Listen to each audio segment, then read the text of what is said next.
Hello and welcome to your Hometown Solutions. I'm your host, Jean Newell with Waterview Realty. And in the studios with me today is Jonathan Lack, my co-host. Hello, Jonathan. Hi, Jean. It's great to be back. And Jonathan, tell us a little bit about what your specialty, can't say specialty, right? What your focus is on real estate and law. Yes, my area of practice with Lack & Lack Chartered is transactional real estate law. I just found out, and I cannot say specialty. So that's good. Do you have a focus on real estate law? And you also own Waterview Title and Waterview Realty, so we can talk about real estate in terms of that as well. Yeah, the goal at Lack & Lack Waterview Title Waterview Realty is to be able to cover all of your real estate needs. So that's if you're right. Buying, selling, have any issues with real estate, feel free to give us a call at 321-953-5115, and we'll answer any questions you may have. That's right. And for those of you listening today, we're going to be talking about part 2 of elder care. We have in the studios with us again from last week, David Slodum from the Slodum Law Firm. We had a great show last week, and we talked about all kinds of probates and wills and everything that you didn't know that you needed, but it's very important. So today we're going to talk more about guardianship and some of the other issues that come up as far as Medicaid and so forth. So welcome to the studios again, David Slodum with Slodum Law Firm. Hello, David. Hey, thank you. I'm glad to be here again.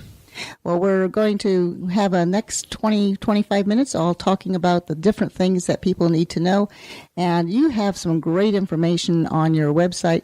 Go ahead and share that with our audience, your website and your information on how they can contact you. Sure. So the website that can be accessible anywhere you can find the web is slonimlaw.com. That's SLONIM law.com. And the Melbourne office number is 321-757-5701. That's great. Well, you have great information on your website, and I know you like to focus on the various things that have to do with elder care, like estate planning, probate, Medicaid planning, guardianship, digital estate management. We touched a little bit on a digital estate management, and that was a very interesting topic. And I'm not too sure we actually kind of finished that up last week. Was there some more that you wanted to add on digital? In fact, go ahead and let's review what digital planning is. Sure. So basically, digital estate planning or management is something that's kind of coming into increased focus now that we have so much of our lives online. I tend to call it virtual reality because, we have that virtual world that's coming into our real world more and more often, especially when we're talking about our Teslas or, Internet of Things or other things like that have online accounts, but then we interact with in the real world. And so digital estate management is for any of your online accounts that don't necessarily have a beneficiary designation opportunity like your bank accounts do, to be able to transfer or close those accounts when you pass away. And so that becomes increasingly important when you have more utility bills and other things that are coming into your email that need to get transferred. Also, a big problem that we're seeing is for your Facebook account when there's a lot of nefarious people that are coming on when a person passes away and opening up a GoFundMe account or something else allegedly for the benefit of the deceased or the family, and then people donate to that and they abscond with the money. Mm-hmm. So this is something that we see an increased fraud situation, and so it's important to have immediate authority to be able to close those accounts. And the problem is that these accounts stay active for who knows how long after you pass away, depending on which account it is. So I could go on for more than half an hour on that. So, well, you had said last week about a computer, and someone had to get into their parents' computer or relatives, family members' computer, and they didn't know the password. How do you have to take it to a specialty shop, or do you have to get permission from the government? I don't know, to get into someone's computer. How do you get into it if you don't know the password? Well, usually just ask your 11-year-old, and maybe they'll be able to do that. A 13-year-old. Hack into your computer, right? Yeah. But actually, the interesting thing is that there's federal laws that prohibit even a spouse to be able to access your online account. And people have actually been taken to court for doing that and have been fined large amounts of money for accessing your others. So, if you say, oh, well, I've got a list of these logins and whatnot for these accounts, and I'm just going to give it to somebody when I pass away, then, you are, in a sense, violating federal law. And so, there has to be other ways of doing that. And one of those ways is through making sure that your last will or your trust or the power of attorney or the guardianship papers, if necessary, will have special magical language in there that is going to allow that agent to be able to act on your behalf for the digital assets as well. And most elder law or attorneys that create a will just because it's not something they normally do may not have that special language in these documents there. And it's important to go to somebody that's well versed in that to make sure that everything is properly done. That's one of the reasons I love having this radio show, because we get to learn new things. And even though I've been in practice for pushing 30 years now, these are new areas of the law and new developments that are happening. And it's important to stay up on these topics. And Jean, thank you for having the radio show to enlighten our audience for it. With that said, my question to you, I just lost it. It was about digital. The question, I guess it had to do with the Facebook accounts. Oh, yes. And I remember reading just a couple of years ago with Facebook ended up having some big to-do, and they changed their policies to allow for this post-mortem access and such. Mm-hmm. Is that something tie into the other question that was on my brain that I had forgotten a second ago, which is the will the proper place to put this clause that gives access, or would there be some type of pre-need declaration that you would do it? Yeah, I love that question, and we have about 20 minutes here. So let me give you just try to do like a 30-second overview of what we're dealing with here with digital assets. So Chapter 740, under Florida law and the RUFADA in general across the United States, says that there's basically 3 tiers. So first, you can have an online tool that you can set up that's going to have a representative that's going to be the authorized person to be able to access or close those accounts. And if you fail that approach, then you have to have your estate planning documents, your will, trust, power of attorney, guardianship papers that are going to have special language in there. And failing that, then it falls down to the end user license agreements that we all read and understand of every single website out there. And the problem is that most websites out there don't have any language at all regarding what happens to your information after you pass away. And so if there isn't anything there, then there's a real big question as to who has the actual authority to handle your data.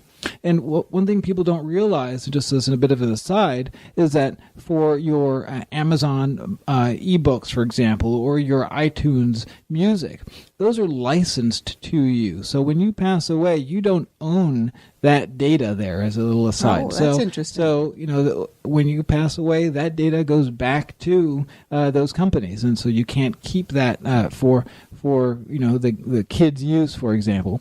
But, people have all their photos. We take so many photos online now that are on our phones and get uploaded to the cloud, or the digital documents that we have. Those are all online. And so nobody has photo albums that they pass along anymore.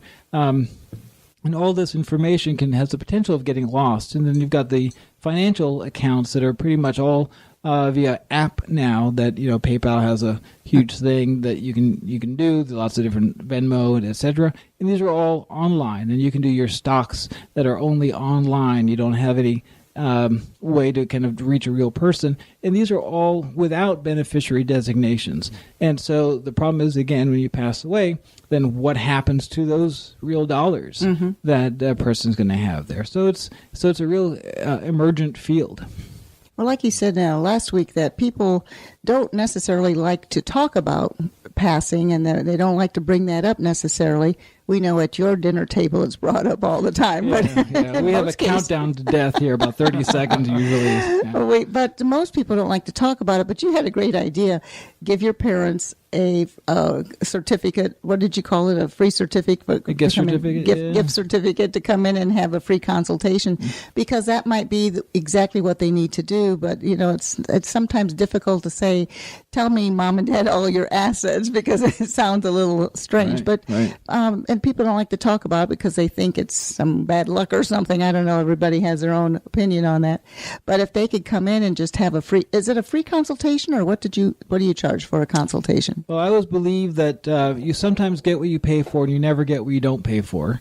And so I do charge a consult rate of about $150, but that's credited towards an actual work that we do. So basically, if there's just nothing further other than a consult, then you're getting some value for what you're paying for, and then it's if we do some work, some of the estate documents and whatnot, then that goes towards that. So I don't think people realize what benefit there is to sit down with someone and discuss, because you might not even be thinking. I had written down PayPal before you talked about it, because a lot of people have their own little PayPal community. They might have an eBay account. They might have all these different things, and it's continuing to keep churning out if they've got things for sale on eBay and all those kind of things. That the children don't know what's going on, and they don't know about a PayPal account going into a checking account. I mean, there's so much that we rely on digital. Dating sites is a big thing, actually.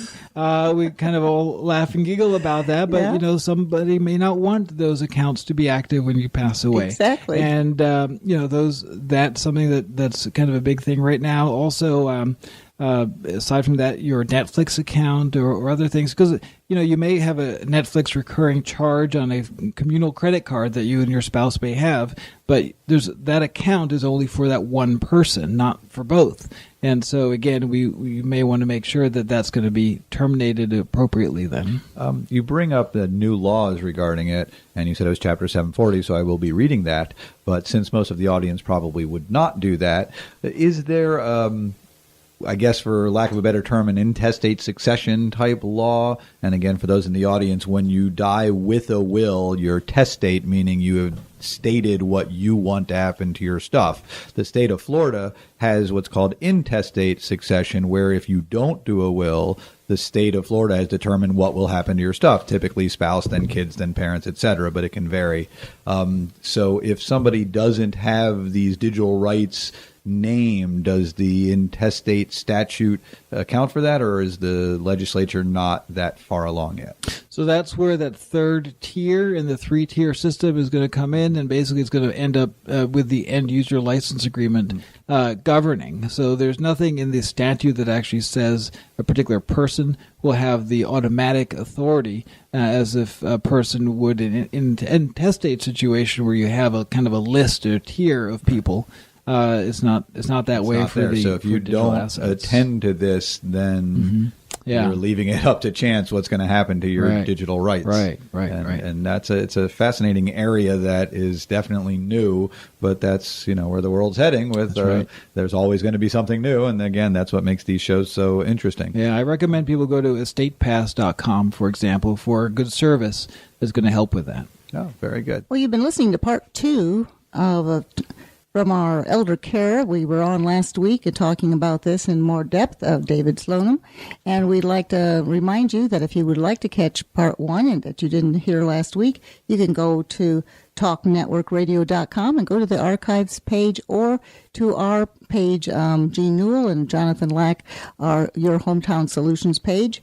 And there we have all of our digital, I always say recordings, but I guess we can't say, can we still say recording? I still say recording. I still say tape. We don't use tape or recording or anything, but whatever. They're all there for your listening pleasure. And we've got them all named. So if you want to go back for a year and a half, we've got all kinds of interesting shows there. By the way, if you would like more information about what you've heard here today, David Slonim, give us your information on how they can contact you or go to your website. Sure. The easy part is the phone number, 321-757-5701. Or the website is slonimlaw.com. And Jonathan, and you specialize in I can't say specialize, that's right, it's a new rule or something. You have 3 different businesses, and They tend to focus on real estate. Let's put it that way. Is that better? Yeah, I don't know what to say now. This, but that's okay. Yes, we are a real estate law firm, title insurance company, and real estate company, and actually title insurance agency if we're going to be particular. And I can be reached at area code 321-953-5115, or our real estate website is waterviewre.com. We always have to comply when we have Carolyn Wolf on from Certified Mortgage